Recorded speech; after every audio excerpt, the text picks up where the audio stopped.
Morocco के गांवों में खेती के नए तरीके तलाशे जा रहे हैं, तो जर्मनी के शहरों में खेती एक अनोखे मकसद से की जा रही है। परदेश के समाज में घुलना मिलना, क्या बागवानी इसे आसान बनाती है? शहर के बीच खाली जमीन पर तैयार ये बगीचा कुछ ऐसी ही कहानी कहता है। ये कोएल्नर नॉयलैंड नाम का सामुदायिक बाग है। जिसके हाथ में हरियाली हो वो यहाँ हाथ बटा सकता है। भाषा के मामले में मुझे परेशानी तो होती है, लेकिन जब मुझे कोई बात समझ नहीं आती तो मैं उसे अलग ढंग से समझाने की कोशिश करता हूँ।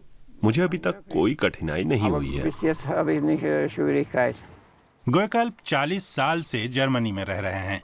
सामुदायिक बागवानी का हरा भरा बगीचा उन्हें जन्नत की तरह लगता है। मुझे इसमें मजा आता है। मैं यहाँ रोज आता हूँ। कई बार साथियों से पूछता हूँ कि कोई मदद चाहिए। हाँ कहा तो मैं मदद करता भी हूँ। कोलोन में कोएल्नर नॉयलैंड प्रोजेक्ट 2 साल पहले शुरू किया गया। मकसद बागवानी के शौकीनों को एक जगह मिलवाने का है। खाली समय में यहाँ आकर काम करने वाले लोगों में 90% जर्मन हैं। 10% लोग अलग अलग 10 देशों के हैं, जिनकी संस्कृतियाँ अलग अलग हैं। कोई आस्था के बारे में या महिलाओं की भूमिका के बारे में बात करता है। फिर कभी कभी 2 तरह की सोच वाले आपस में भिड़ जाते हैं। लेकिन अच्छी बात यह है कि यहाँ आने वाले हम सब लोगों की पौधों में साझा दिलचस्पी है। इससे बात फिर बनने की गुंजाइश रहती है। हम समझ जाते हैं कि ये हमसे अलग है। जरूरी नहीं है कि मैं उसके जैसी हूँ या वो मेरे जैसा हो।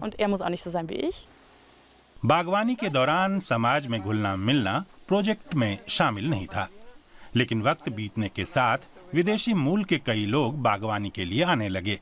पोलैंड की इवोना भी उन्हीं में से एक हैं। अलग अलग संस्कृतियों और धर्मों के लोग अक्सर साथ में सहज नहीं हो पाते, लेकिन यहाँ उन्हें एक दूसरे को समझने का मौका मिलता है। अक्सर यहाँ गार्डन में कम लोग होते हैं तो मुझे मदद की ज़रूरत पड़ती है, लेकिन अगर दूसरे मदद न करना चाहें तो मैं झगड़ती नहीं हूँ। यहाँ सिर्फ आपकी क्षमताओं और काबिलियत की बात होती है। ताज़ा सब्जियाँ और हरी भरी तरकारियाँ अलग अलग देशों में अलग अलग ढंग से खाई जाती हैं।